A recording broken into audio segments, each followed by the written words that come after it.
Vamos a ir ahora al tema número 2 de biología, que es sistema celular 1. Nosotros sabemos como introducción que todos los seres vivos, tanto tú y yo, los animales, las plantas, estamos formados por células, ¿vale? Pero esto, para que llegue a esta conclusión, ha tenido que pasar por varias investigaciones por los científicos, que por edad, por la época, por el científico y qué es lo que ha descubierto, son potencialmente preguntables en el examen de ingreso. Por eso vamos a ver con esta pregunta, el cual refiere qué rama de la biología se encarga del estudio de la morfología y la función de la célula. ¿Será la citología? ¿Será la embriología? ¿La fisiología? ¿La histología o la genética? Nosotros sabemos que la citología, cito, que significa célula, logía, tratado o estudio, es una rama de la biología el cual se encarga del estudio de su estructura, de su morfología y de su función. ¿Pero de quién? De la célula. Recordemos que esto proviene del griego citocélula, logos, estudio o tratado. Por lo tanto, esta es una pregunta muy fácil que no la podemos fallar, que es la citología. La citología además se encarga del estudio de los mecanismos de división celular, es decir, las células, por ejemplo, madres, cómo van dando a otras células hijas, van estudiando el desarrollo de las células sexuales, la fecundación, la formación de un embrión, etc. Pero estas células no se las pueden ver a simple vista, para eso se necesitan herramientas sofisticadas como es el microscopio óptico, que mediante tinciones se la puede ver. Por ejemplo, nosotros tenemos un músculo, ¿no? Un pedazo de músculo como la carne, sacamos un pedazo de biopsia y esta biopsia la implantamos en un portaobjetos. Este portaobjetos no simplemente se le pone este pedazo, sino que una vez que se le pone este pedazo acá, se le hace un proceso de tinciones. Un ejemplo de tinción es la hematoxilina con la eosina, denominada la tinción universal. Con estas tinciones recién se las puede ver al microscopio óptico, ¿vale? Ahora, el Papa Nicolau, la muestra se recoge por recuento celular, citología exfoliativa, muestra de sangre venosa, una punción lumbar o un hisopeado faríngeo. Nosotros recordemos que la citología nos ayuda al diagnóstico de ciertas enfermedades. Por ejemplo, mediante la citología exfoliativa, que nosotros normalmente conocemos como Papa Nicolau. Esta técnica de estudio se introduce al introito vaginal, se toma del cuello del cervix, acá, del útero, se toma una muestrita y se lleva a una tinción especial. En esta tinción especial el patólogo puede ver células malignas o células benignas. Esto nos va a ayudar sobre todo como un método de screening para cáncer de cuello uterino, ¿ok? Además, la citología, en base a ver la cantidad de células que tiene, el número, el tamaño y la forma, podemos evidenciar, nos va a ayudar a hacer el diagnóstico de infecciones agudas u otros procesos patológicos. ¿Qué quiere decir esto? Por ejemplo, nosotros tenemos unos glóbulos blancos aproximadamente de 8.000, digamos, ¿no? En promedio, unos 8.000. Valor normal, pues hasta 10.000, 11.000, ¿no? Valor normal. Pero ¿qué pasa si viene una persona que tiene 16.000 glóbulos blancos? Entonces este recuento anormal de estos glóbulos blancos nos van a decir que algo está pasando en su cuerpo de esa persona. En este caso, por ejemplo, los glóbulos blancos se encargan de protegernos de infecciones. Entonces, cuando estos soldados atacan la infección y tienen que aumentar la cantidad de estos soldaditos, los glóbulos blancos, por lo tanto aumenta. Entonces nos va a traducir indirectamente que probablemente se trate de un proceso infeccioso. Por eso acá nos dicen que facilita el diagnóstico de infecciones agudas, en este caso con el glóbulo blanco, ¿vale? Ahora, en cuanto a la forma del glóbulo rojo o de forma de otras células, también nos van a ayudar a llegar a ciertos diagnósticos probables, como por ejemplo, nosotros sabemos que el glóbulo rojo tiene una forma discoidal bicóncava, es decir, vista desde arriba, en la forma de disco, como ustedes ven acá, ¿no? Una forma de disco. Pero cuando nosotros le damos la vueltita o vemos de un costado, vamos a ver una concavidad y otra concavidad. Entonces serían dos, ¿no? 1 y 2. Por eso decimos discoidal o disco bicóncavo. ¿Me dejo entender? Esa es la forma normal de un glóbulo rojo. Eso es lo normal. Pero cuando se altera, por ejemplo, esto va a medir aproximadamente de 7.5, 7.8 micrómetros. Y de espesor esta parte del espesor puede medir 2 micrómetros y aquí en esta parte 1 micrómetro.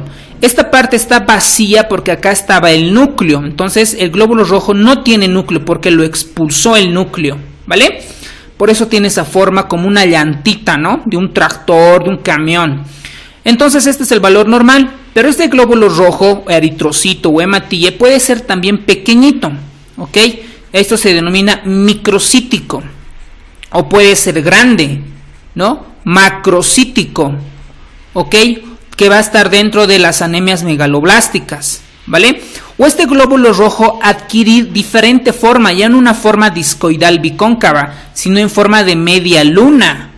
Entonces a esta forma de glóbulo rojo en forma de media luna también se le llama en forma de hoz, ¿ok? En forma de hoz. Entonces, cada de estas formas nos van a indicar diferente tipo de patologías. En este caso, por ejemplo, vamos a hablar de las anemias. Anemias microcíticas. Estas van a ser por deficiencia de hierro, porque una persona no come. Puede ser que en el examen ingrese, ¿cuál es la causa de la anemia microcítica? Por la deficiencia de hierro. Hay otras anemias grandes, macrocíticas, que tienen más de este diámetro, más de 7.8.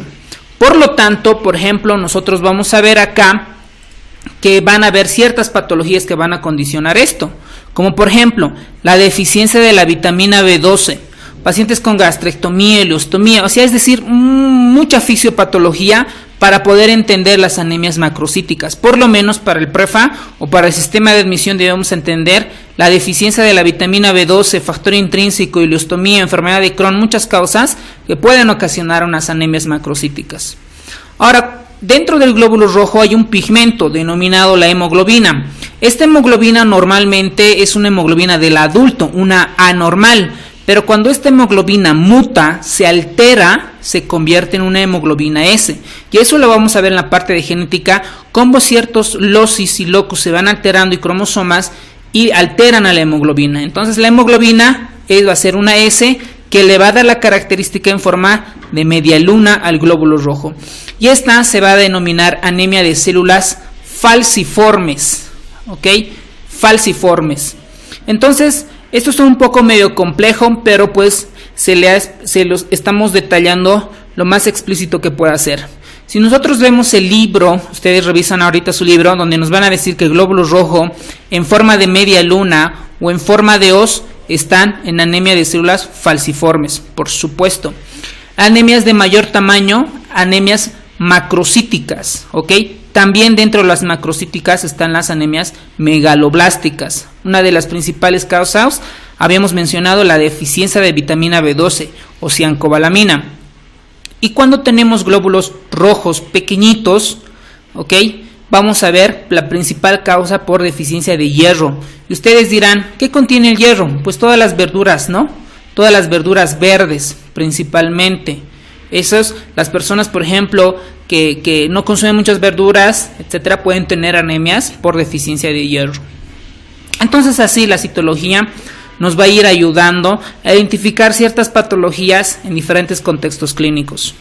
Por lo tanto, el Papa Nicolau, nosotros sabemos que nos ayuda como screening para el cáncer de cuello uterino.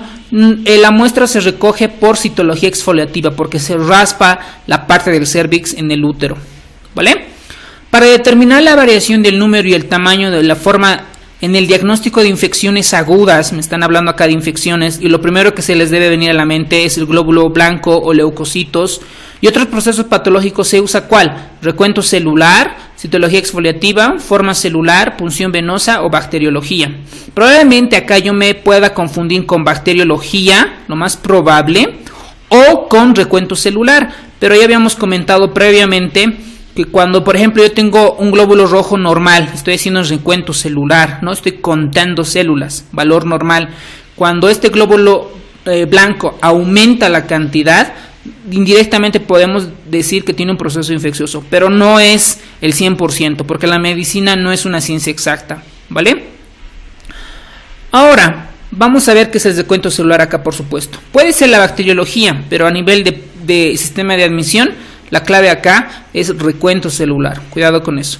La anemia de células falciformes, el eritrocito. Recordemos que el eritrocito, también llamado glóbulo rojo, también denominado hematíe, y cuando el glóbulo rojo y el hematíe son jovencitos, se denominan los famosos reticulocitos, ¿vale? Estos, en anemias falciformes, va a ser en forma de media luna, también en forma, o también llamada en forma de hoz, ¿vale? Muy bien. Ahora, la anemia megaloblástica, el glóbulo rojo, ¿qué forma tiene? Mega, ¿a qué te suena? A grande, ¿verdad? O macrocítico, a grande. Entonces, sabes que la respuesta va a ser el inciso A. Está muy fácil esa.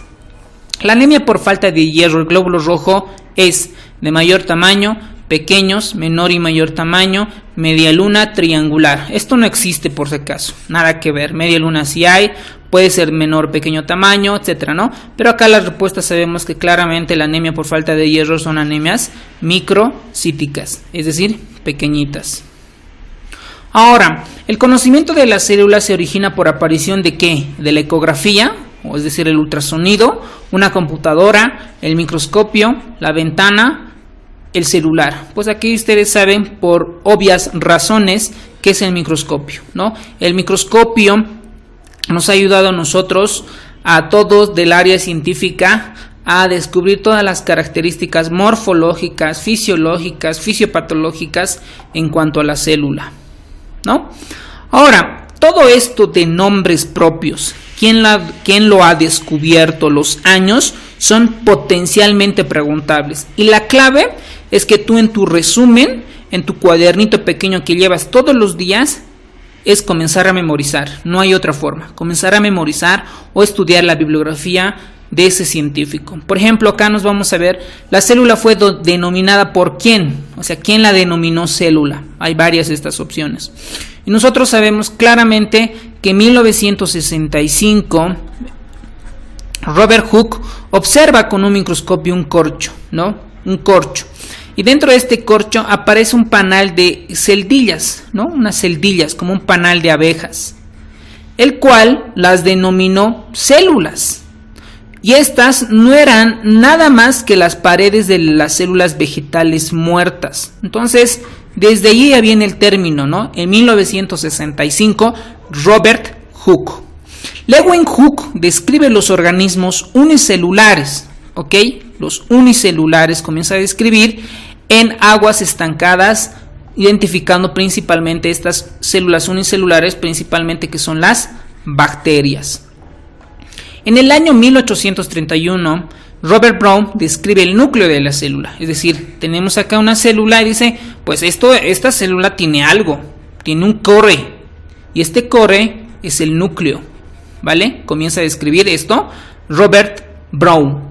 Entre 1835 y 1839, von Moll relata las partes de un proceso mitótico, es decir, cuando una célula se divide, por ejemplo, ¿no? Se va dividiendo en una célula hija y en otra célula hija, se van haciendo por mitosis. Entonces estas partes, estos procesos de que el núcleo se va dividiendo o se van formando las astas australes, los microtúbulos, etcétera. Este proceso mitótico ya fue descubierto 1835 a 1839 por von Moll. Imagínense, para describir todo este proceso, cuántos años tuvo que pasar para identificar todas estas funciones. Ya por los años 1838-39, Matthias Schleiden y el zoólogo Theodore Schwann describen que los animales, el tigre, el oso, etcétera, y los vegetales están compuestos por células. Entonces dicen, ¿cómo hacemos? Vamos a llamar una teoría porque no sabemos a ciencia cierta. Entonces Schwann muestra estableciendo la teoría celular, donde dicen que los vegetales y los animales están formados por células. Ya al pasar los tiempos van a descubrir que realmente esta teoría es aceptada, ¿no? Que todos los animales, los vegetales, las plantas, etcétera, estamos formados por células. Entonces veamos acá. La célula fue denominada por Robert Hooke en el año 1665. El núcleo de la célula fue denominada, así cualquiera de estos nos pueden preguntar, ¿no? El núcleo, por Robert Brown. Eso no es nada más que otra que memorizarlo. La teoría celular fue dada ¿por qué autor? Por Theodore Schwann. ¿Ok? La teoría celular, recuerden, decían, ¿por qué están formados los animales y los humanos? Por células. ¿Vale? Acuña el término de protoplasma y ustedes dirán, ¿qué es el protoplasma? Nosotros sabemos que tenemos la célula y el núcleo y todas esas estructuras se va a denominar el protoplasma. Y este protoplasma vamos a ver que fue acuñado en 1840 por Purkinje. Acuña el término de protoplasma, es decir, todo el contenido dentro de la célula. Y en 1855, Rudolf Virchow indicó que las células se dividen y dan origen a otras células. Es decir, estas células, ¿de dónde vienen? De otras células. Entonces ahí viene la forma de omnis célula es célula, ¿vale? Y August Weismann menciona que todas las células vivas tienen un origen común y son similares en cuanto a su estructura y moléculas que se componen. Por eso decían que estas células pues vienen de otras células, ¿no? Ahora, el término de protoplasma fue acuñado por Purkinje en el año 1840. Recuerden que también hay un tipo de neuronas de Purkinje en el sistema nervioso central, que ya lo van a ver a profundidad cuando ya estén en carrera. ¿Quién describe omnicélula es célula? Potencialmente preguntable. Rudolf Virchow en el año 1855. Ahora, con todo esto, la célula y todo lo demás, vamos a recordar que la célula, ¿qué es en realidad? ¿Qué es una célula? Como decir, ¿qué es vida? ¿No? La célula no es nada más que una unidad, ¿ok? Es una unidad. Esta célula, es una unidad estructural. ¿Por qué estructural? Porque tienen estructuras microscópicas. Pero no solo se queda ahí, sino que tienen funciones. Es decir, es una unidad estructural, fisiológica, genética, porque tienen genes, ¿ok? Y que estas pueden estar formadas por muchas macromoléculas y moléculas, ¿no? También hay otro concepto que dice que la célula es una unidad anatómica que integra el cuerpo de todos los seres vivos. Por supuesto que sí. Es una unidad fisiológica, es una unidad genética. Entonces, básicamente va resumiendo lo que ya habíamos comentado previamente. Ahora, la célula es una unidad estructural constituida por una membrana externa, el citoplasma y el núcleo. Claro, es todo esto, ¿no? Esta es una célula, su membrana celular o plasmalema, ¿ok? El núcleo y todo lo que es esto, el citoplasma, ¿no? Y esto, a medida de las siguientes videoclases, vamos a estudiarlo a profundidad en base a posibles preguntas de examen. Ahora, tú sabes que esto es una célula. Varias células se van juntando para ir formando tejidos, ¿no? Conjunto de células van a ir a formar tejidos. Entonces estos tejidos aquí nos están preguntando qué tipo de tejidos son simples, y eso está en nuestra referencia bibliográfica. Vamos a recordar que estos tejidos simples tenemos principalmente dos, que es el tejido adiposo y el tejido epitelial. Y estas sí son células de diferente, por ejemplo, si hay células con diferente complejidad, se van formando los tejidos complejos, y uno de ellos, por ejemplo, es el tejido nervioso, ¿vale? Y este conjunto de tejidos habíamos comentado que forma el órgano, y conjunto de órganos forman sistemas. Y todos los animales y los vegetales estamos formados por células. Por lo tanto, acá tejido simple, adiposo y epitelial, y tejido nervioso vamos a denominarlo acá como un tejido complejo, ¿vale? Muy bien. Son tejidos complejos, ¿no? Nosotros ya comentamos, nervioso. El conjunto de tejidos que compone un órgano. Conjunto de órganos que compone aparatos o sistemas, pero principalmente sistemas. Ahora, el ojo humano normal tiene un poder separador estimado de. Esto es, se ejemplifica, por ejemplo, cuando hacemos las clases. Ustedes recuerden que las personas que están en la fila de adelante, yo les hago varios puntitos y ellos pueden identificar cuántos puntos ven, ¿no? Y las filas de atrás ven la misma pizarra y ven cuántos puntitos veo. La fila de adelante puede decir veo 4 puntos y la fila de atrás puede decir veo 1 punto. Eso se denomina el poder separador, cuánto está, ¿vale? Y este poder más o menos se va a encontrar entre los 75 y 100 micrómetros. Eso es lo que tiene nuestro ojo humano normal. Pero para aumentar este poder de separador se han creado los microscopios. Entonces esto también es potencialmente preguntable. Por ejemplo, el microscopio de Leeuwenhoek tenía un poder separador de 2 micrómetros. O sea, muy alto, ¿no? Muy bien. Los microscopios a final del siglo alcanzaban hasta 0.2 micrómetros. Y los microscopios electrónicos, que por ejemplo acá en Bolivia tenemos no muchos, creo que 1 o 2, llegan hasta 0.004 micrómetros. Imagínense el poder que tiene poder identificar estas estructuras microscópicas. Y sabemos que el glóbulo rojo, hematío o eritrocito mide 7.8 micrómetros de diámetro. Los anfibios de 60-80 y los ovocitos de 140 micrómetros. Los ovocitos no son nada más que los ovarios, ¿no? Es decir, dentro de los ovarios van a encontrar varios folículos y estos folículos van a dar origen a los famosos ovocitos. Por lo tanto, acá nuestra respuesta va a ser el inciso B, ¿no? Entre 75 y 100 micrómetros el poder de separación del ojo humano normal. Los eritrocitos ya comentamos 7.8 micrómetros de diámetro. Vamos a ver a las formas ahora. Estas células adquieren diferentes formas, ¿no? Formas redondito, formas estrelladas, formas fusiformes, formas hexagonales, sí, diferentes formas. Entonces, esto en el examen nos pueden preguntar qué forma tiene tal cosa, ¿no? O la forma estrellada, ¿en qué células se encuentran? Por eso vamos a terminar esta parte con la forma y tamaño de las células. Por ejemplo, la forma estrellada, como ustedes ven acá, pues es clásico de las neuronas, ¿no? Clásico, esto es difícil de no acordarse. Las formas fusiformes, ¿a qué se denomina fusiforme? Por ejemplo esto, ¿no? Una parte achatada y la parte central abultada. Ahí, una forma fusiforme. ¿Y quiénes están ahí? Las células musculares, ¿no? Tu músculo está formado por miocitos y los miocitos tienen esta forma fusiforme.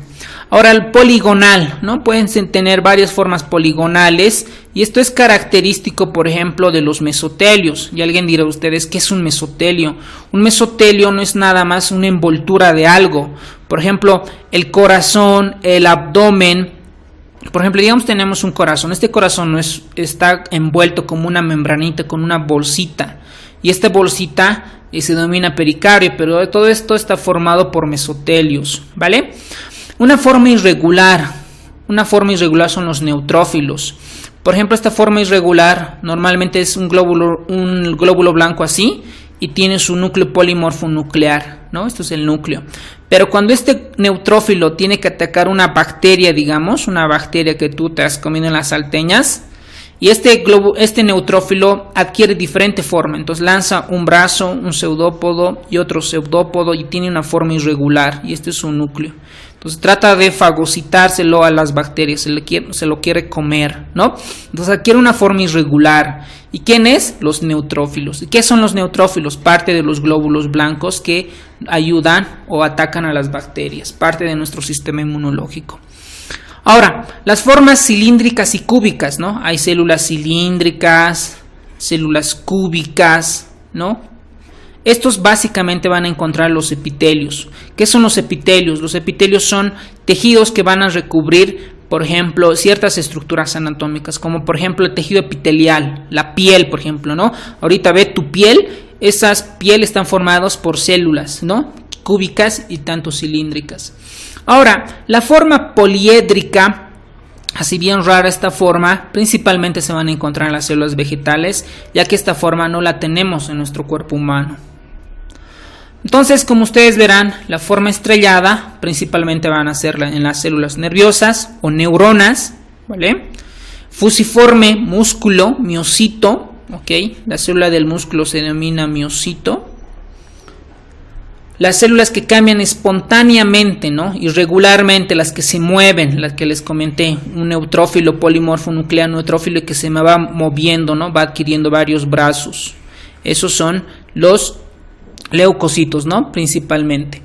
Ahora, vamos a ver ahora, por ejemplo, cambian de forma los protozoos, los hematíes, las neuronas, y cambian espontáneamente los leucocitos. Recuerden que los leucocitos, dentro de ellas van a estar los eosinófilos, los basófilos, los neutrófilos, etcétera, ¿no? Entonces, cuando previamente nos comentan neutrófilos, recuerden que nos están hablando de los leucocitos, ¿vale? Por lo tanto, la respuesta va a ser los leucocitos. Ahora, alguien dirá, pero también cambian la forma los eritrocitos, plaquetas, monocitos. Sí, cambian, por supuesto, pero el que más cambia constantemente acá son los leucocitos. Dentro de los leucocitos están los eosinófilos, basófilos, neutrófilos. Los neutrófilos son los que se encuentran en abundante cantidad. Ahora, en un organismo humano, ¿cuántas células existen? Potencialmente preguntable. 75 billones de células. ¿Vale? Con esto hemos terminado la primera parte de este tema y espero que puedan comprendido. Si tienen alguna duda, acotación o algo que ustedes han leído, pues pueden participar en nuestro grupo de estudio. Bueno, muchas gracias.